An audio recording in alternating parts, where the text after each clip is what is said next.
My stepdaughter said, "Real dads never say no."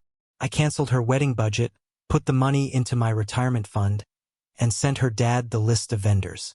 Don't forget to subscribe and share your experiences below. Let's get started. You're not our real dad. Those words hit me like a hammer the very first week I moved into Amanda's house. Sam, her son, 15 at the time, threw them at me casually like spitting on the ground. He was standing in the hallway, sneakers caked with mud, when I told him to take them off before dragging filth across the new carpet. He looked me dead in the eyes and dropped that line like it was a fact of nature.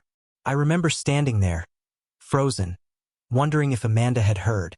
She hadn't. She was in the kitchen, laughing at something Maggie had said.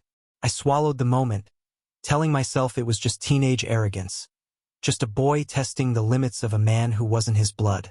But it burned all the same, because underneath the sting was the silent acknowledgement that he was right. I wasn't his father, and maybe I never would be. My name is David. I'm 44 now, a construction engineer in Virginia. 8 years ago, I met Amanda, and with her came Sam and Maggie. They weren't mine, but I thought I could make them mine by choice, by effort, by sheer persistence.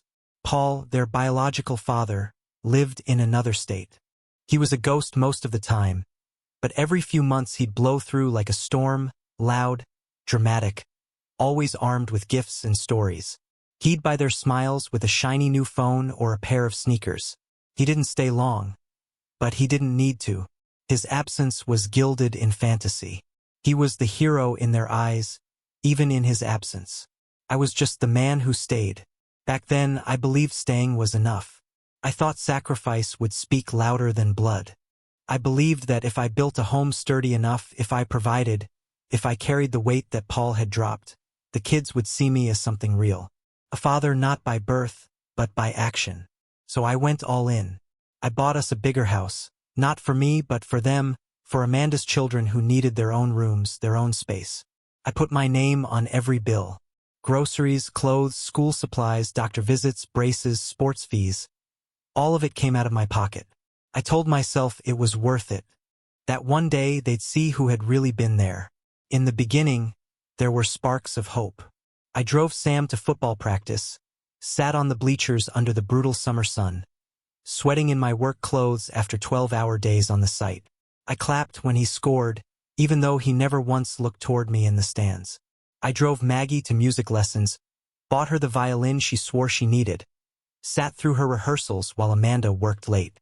She thanked me once, quietly, almost awkwardly.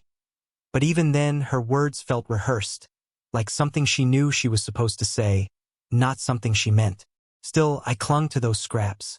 I thought they meant progress. I started believing maybe it was working. Amanda told me not to push too hard, that kids take time, that they'd come around eventually. And for a while, I let myself believe her. The neighbors praised me. They called me the golden stepdad. They said Amanda was lucky, that I had skipped the worst parts of raising children, the diapers, the sleepless nights, and walked straight into the good years. But every time someone said that, it hollowed me out a little more. Because the truth was, I hadn't skipped the hard part. I had walked straight into it. The hard part wasn't sleepless nights with crying babies. The hard part was raising teenagers who looked at me and saw a fraud. The hard part was building a life for people who refused to see me as part of theirs. And deep down, even in those early years when I was still hopeful, I knew the truth. Gratitude was absent. Love was absent. What I was pouring into them was going into a bottomless well. But I didn't stop. Couldn't. Something in me was desperate to prove that love didn't need blood to be real. I thought if I gave enough, if I worked enough, if I bled enough, they would have to see me. So I kept going. I worked overtime, took side projects, patched every leak in the house with my own hands. I painted Maggie's room her favorite shade of blue. I built shelves for Sam's trophies, even though he never displayed the ones he won. I drove them to summer camps, bought them new laptops when their old ones just stopped working. Paid for vacations Amanda swore would bring us closer together. I was the one who stood between them and the chaos Paul left behind. When his child support checks came late or thin or not at all, I covered the gap without complaint. When Maggie needed braces, I signed the payment plan. When Sam needed new cleats, I bought them. I was there in every practical way that mattered. But in their eyes, I was still invisible. Worse than invisible. I was tolerated. Like a piece of furniture in their house, useful but not worth noticing. Amanda told me to give it time. She said teenagers were cruel by nature, that one day they'd look back and realize what I had done for them. She said patience was the key, and I wanted to believe her. But patience is a knife when it cuts in only one direction. Even then, in those early years, I saw the cracks forming. Sam stopped greeting me at the door. Maggie introduced me to her friends as my mom's husband. Not my stepdad. Not David. Just a placeholder. A man who lived in the house but didn't belong to it. Every word like that, every dismissal, every shrug, it piled on me like bricks, slow and heavy. But I carried it. I told myself one day the weight would shift. One day they'd see. I thought sacrifice would buy me a place in their hearts. But what I didn't know yet was the cruelest truth of all. Sacrifice buys nothing when the people you bleed for have already decided you're nothing to them. Respect doesn't vanish overnight. It erodes, slowly, cruelly, like water eating at stone. And in my house, I felt the erosion day by day. 2 years into my marriage with Amanda, I began noticing the shift. Sam, once at least civil, stopped greeting me altogether. He would walk into the room, brush past me as if I were air, and sit at the table without a word.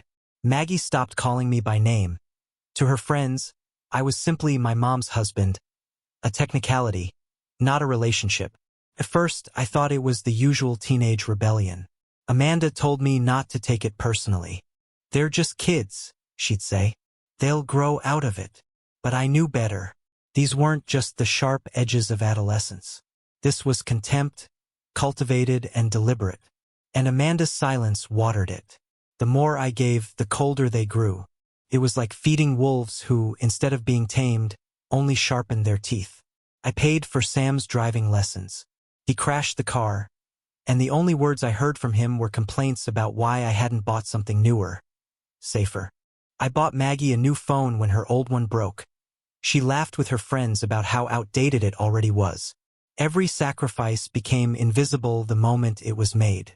Still, I told myself things would change once Amanda and I finally married.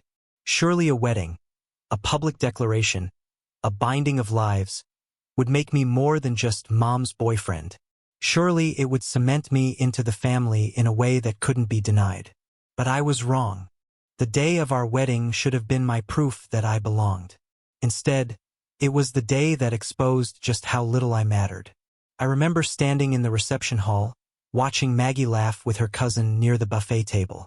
My heart swelled with some naive pride, believing she was happy for her mother, for us, for the life we were building.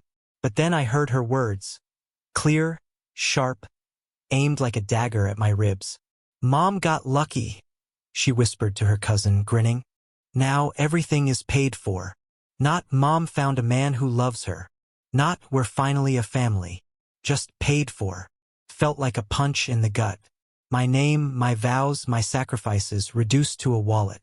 I stood there in my suit, champagne glass in hand, while around me people laughed and danced, oblivious. But inside, something cracked. Amanda never noticed. Or maybe she chose not to. She floated through the evening in a haze of joy, thanking guests, kissing relatives on the cheek, smiling at me as if everything was perfect. But I knew. I had heard. And I could never unhear it. The rest of the night dragged like a sentence. I watched Maggie and Sam laugh with their friends. Ignore me. Ignore the gravity of what the day meant. Paul wasn't there, of course. Their real father hadn't bothered to show. But even in his absence, his shadow loomed larger than I ever could. They spoke of him like a legend, a man who could never be matched. And me? I was just the man footing the bill for their dinners, their clothes, their futures. After the wedding, things didn't get better. They got worse. The contempt that had once been subtle became blatant. Sam would roll his eyes when I asked him to do chores, muttering under his breath that I wasn't his dad. Maggie grew sharper, colder, dismissing me with a wave of her hand, a shake of her head. Amanda still excused it. "They're just being teenagers," she'd say. But I could see it in her eyes sometimes, the flicker of doubt, the knowledge that maybe she had allowed this to grow unchecked. Still, she said nothing, and her silence was permission. I began to feel like a ghost in my own house. I paid for the walls, for the roof, for the heat in the winter and the air in the summer. But my voice carried no weight. If I told Sam to take out the trash, he'd wait until Amanda repeated the command. If I reminded Maggie about her homework, she'd ignore me until her mother intervened. It became a ritual. My authority erased, my presence undermined. One evening, I confronted Amanda about it. I told her I was tired of being invisible, tired of being disrespected in the house I paid for. She sighed, placed her hand on mine, and said, "They'll come around eventually. Don't push. Just be patient." Patience. That word again. But patience had already bled me dry. What she didn't see or refused to see was that every dismissal, every sneer, every shrug chipped away at me. I wasn't just providing money. I was giving years of my life, my labor, my strength. And in return, I was being treated like a trespasser. The wedding, I realized later, wasn't the beginning of a family. It was the confirmation that I never truly had one. From that night on, I stopped hoping for gratitude. I stopped waiting for respect. I still paid, still worked, still gave, but something inside me had died. I no longer believed in the possibility of being seen as a father. I was just the man with the wallet, the man filling in the gaps their real father had left. And I started to wonder, in the quiet hours of the night when Amanda slept beside me, what would happen if I stopped? Would they even notice me then? Or would they only notice the absence of money, the silence of a bank account that no longer fed them? The question haunted me, and though I didn't yet have the answer, I knew one day I would. Because patience is a rope, and mine was fraying. There comes a moment in every man's life when the mask slips, when the people around him reveal exactly what they think he's worth. I had carried this family for years, swallowing insults, ignoring the silence, pretending contempt was just teenage arrogance. I told myself I could endure it, that patience would one day be rewarded. But patience has limits. And mine was already stretched to threads when Maggie delivered the sentence that finally snapped it. It began with her wedding. Maggie came to me with that familiar expectation in her eyes. Not hope, not gratitude, just certainty. She told me she was engaged, and she wanted help paying for her big day. Amanda beamed beside her, as if Maggie's happiness automatically meant I would step up to bankroll it. I said yes. Of course I did. Because for all the pain, all the years of being sidelined, I still wanted to believe that maybe this time, if I gave, it would matter. Maybe this would be the act that changed things. So I opened my wallet again, just like always. I drew up a budget, contacted vendors, even started paying deposits to secure venues and services. I sat at the dining table late at night, crunching numbers, shifting funds from my savings into checks that would keep her dream alive. I thought, foolishly, that this was my chance to finally be recognized. That Maggie would see the man who was making her future possible, and that maybe, just maybe, she would look at me with something other than disdain. But then came that dinner. We were sitting at the table, plates steaming in front of us, Amanda chatting lightly about Maggie's plans. I asked Maggie if she had considered scaling back the guest list, since the numbers were climbing beyond what we had agreed. She laughed. Not kindly, not nervously, but cruelly. And then she said it. Real fathers never say no. The words dropped like stones into the silence that followed. My fork froze halfway to my mouth. Amanda's smile faltered, but she said nothing. Sam snickered into his plate. And Maggie? She just looked at me, her eyes cold, daring me to respond. Real fathers never say no. I had been paying for her life for nearly a decade. I had bought her braces, her clothes, her camps, her electronics, her tuition. I had stayed when her real father hadn't. I had patched every gap he left. And still, in her eyes, he was the real father, and I was nothing more than a reluctant substitute with a checkbook. Something inside me hardened that night. The last thread of patience, of hope, of belief that this family would ever see me, snapped. I finished my meal in silence, chewing through ashes, swallowing down years of humiliation. I didn't raise my voice. I didn't slam my fist on the table. Rage wasn't necessary. Cold clarity was enough. That same evening, when the house had gone quiet, I sat down at my desk and opened my laptop. The wedding budget lay in front of me, spreadsheets of payments and deposits neatly organized. I clicked through each vendor contract, the caterer, the florist, the hall, and one by one I canceled them.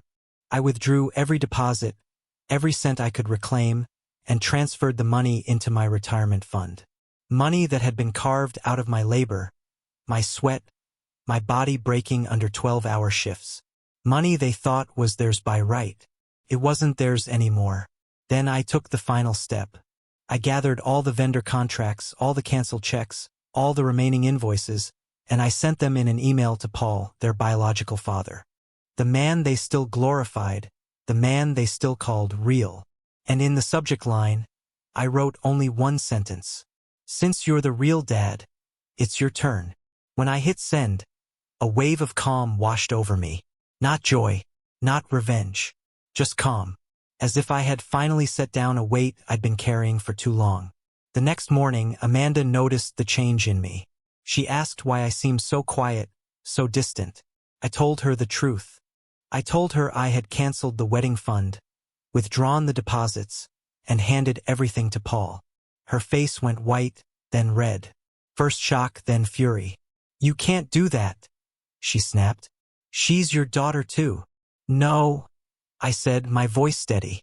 "She's not. She made it clear who her real father is. Let him pay." Amanda's expression crumbled, shifting from anger to pleading. She begged me to reconsider, begged me to think of Maggie's future, of what this would do to her. I stayed calm. I told her Maggie had chosen her father, and now she could live with that choice. Amanda tried every angle. First, the soft approach. Tears, apologies, promises that Maggie didn't mean it, that she was just upset. Then the hard one. Accusations, threats, telling me I was cruel, that I was punishing children. But nothing moved me. For the first time in years, I was immovable. Sam caught wind of what had happened and raged. He stormed around the house, muttering about how selfish I was, how I was ruining everything. Maggie avoided me, but I could feel the bitterness radiating from her like smoke. Amanda sulked, cried, shouted. But me, I was steady, because the truth had finally become undeniable. I wasn't a father in their eyes. I was just a wallet, and I was done being one. That week, the calls started. Maggie screamed at me over the phone, demanding answers, demanding money, demanding that I fix what I had broken. I told her calmly that she should call Paul, that this was his responsibility now. She hung up in tears. Amanda tried again, cornering me in the kitchen late one night. She said I was tearing the family apart. I looked her in the eyes and said, "No, your children tore this family apart the moment they made it clear I was nothing to them. I'm just making it official." From that day forward, I stopped pretending. I stopped trying. I paid the mortgage, I kept the lights on, but I withdrew from everything else. No more extra money, no more special favors, no more bending over backward to prove myself. They wanted Paul to be the real father? Then let Paul be the one to provide. And I didn't regret it. Not for a moment. Because when Maggie said those words, "Real fathers never say no," she didn't just insult me. She freed me. She gave me the permission I had been waiting for, the proof that all my sacrifices had been wasted. She told me the truth I had tried so hard not to face. That in this family, I was not and never would be a father.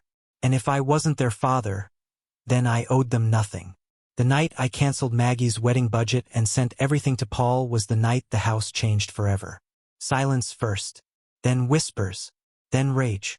Within a week, Amanda's carefully built world began to fracture. Bills piled up where before they had disappeared quietly under my hand. Subscriptions were canceled. Vacations were postponed. The fridge was stocked with less.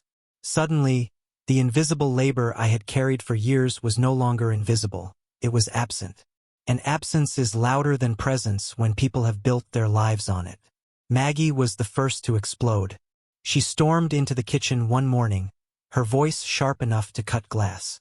You ruined everything. The venue is gone. The floor is canceled. My friends are laughing at me. Do you even care? I looked at her calmly, sipping my coffee. Call your father. This is his responsibility now. Her face twisted, a mix of shock and fury. He can't. He doesn't have the money. That's not my problem, I said. You told me real fathers never say no. Ask him. She stood there, trembling, her eyes wide like a child caught in a storm she didn't understand. But I understood. This was what truth looked like stripped of illusions. Sam wasn't far behind. His fury came in mutters and slammed doors, in late-night arguments with Amanda about how I had betrayed them. He blamed me for everything. The canceled outings, the smaller dinners, the sudden awareness that life wasn't endless handouts. I listened to him rant, his voice cracking with adolescent rage, and felt nothing but relief. And Amanda, my wife, the woman I had once believed would stand with me, broke into tears almost daily. First she begged, then she accused, then she tried to bargain, pleading with me to reconsider, to at least cover Maggie's dress, or Sam's allowance, or something to ease the chaos. But I stayed still. For the first time in years I was calm, because the truth was, I had finally seen the family for what it was. A house built on sand. I was the foundation, but they had never admitted it. They thought the house stood by itself. Now they saw the cracks, the collapse, the emptiness. Paul, of course, didn't step up. When Maggie called him in desperation, he offered excuses. Long hours, bad finances, promises he couldn't keep. He was always the same. Present enough to be adored, absent enough to avoid responsibility. He sent flowers, cheap ones, as if they could replace the thousands I had withdrawn. Maggie cried when she realized he would never save her. But she still called him Dad. That word had become poison in my house. The storm built for weeks. Amanda accused me of cruelty, of punishing children for not knowing better. They're young, she said, her voice breaking. They don't understand the damage their words caused. But I knew better. They understood enough. They knew how to cut me, how to use me, how to *P***nize their father's absence against me. They knew how to take without giving. They had known for years. And now, for the first time, they were feeling consequences. Maggie's wedding crumbled. Her friends whispered behind her back. Vendors refused to hold dates without payment. She wept in her room, angry but powerless.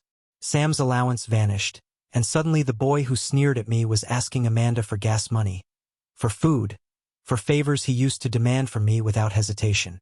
She covered what she could, but without my hand steadying the household, her paycheck barely stretched to the essentials. I watched it all unfold, and for once, I didn't interfere.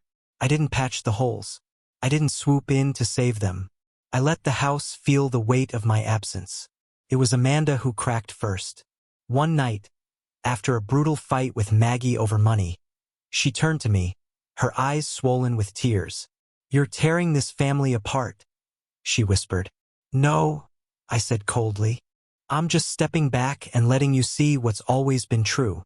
This family only stood because I held it up.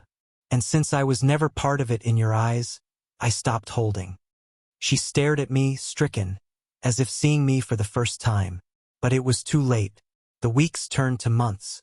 The chaos became routine. Maggie postponed her wedding indefinitely, bitterness carving lines into her young face. Sam grew resentful, snapping at Amanda, spending more time away, always complaining about what I had stolen from him. Amanda moved through the house like a ghost, her silence heavy, her glances sharp. And me?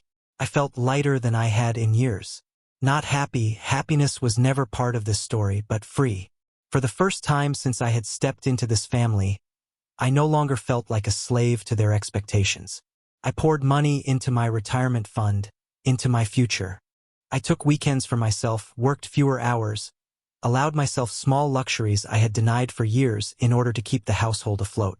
And in that space, in that silence, I realized the truth I had been running from. You cannot buy love. You cannot buy respect. No amount of sacrifice will earn it from people who have already decided you are nothing to them. The family tried, eventually, to pull me back in. Maggie came to me one evening, quieter than usual, her pride cracked by months of failure. "I'm sorry," she muttered. "I didn't mean what I said. Can you help?" I looked at her, this girl I had raised, and felt the weight of years pressing on me. But my heart stayed cold. "You didn't mean it?" I asked. "You said it because it was true, and you were right. I'm not your father. Ask the man who is." Her face crumpled, tears spilling down her cheeks. She begged, but I didn't move. Amanda watched from the doorway, silent, unable to bridge the chasm her silence had helped create. Sam tried too, though his words were sharper. "You can't just abandon us," he spat one night. "I didn't abandon you," I replied. "You abandoned me the moment you told me I wasn't your father. You can't cut me out and keep my money. That's not how this works." Even Amanda eventually tried again. She came to me late one night, her voice trembling. "We can fix this. We can be a family again. Please." But I had no illusions left. I told her the truth. We were never a family. We were a deal.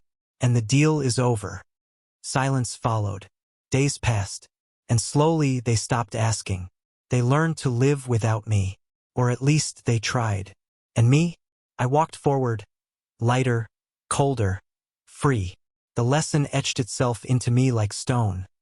Love cannot be bought. Respect cannot be forced. And sometimes the only way to save yourself is to walk away from the people who would bleed you dry. So now I ask you, was I wrong? Was I cruel for finally demanding the respect I had earned? Or was it the only way left to survive? Because I know this much. I will never again spend my life paying for people who only see me as a wallet.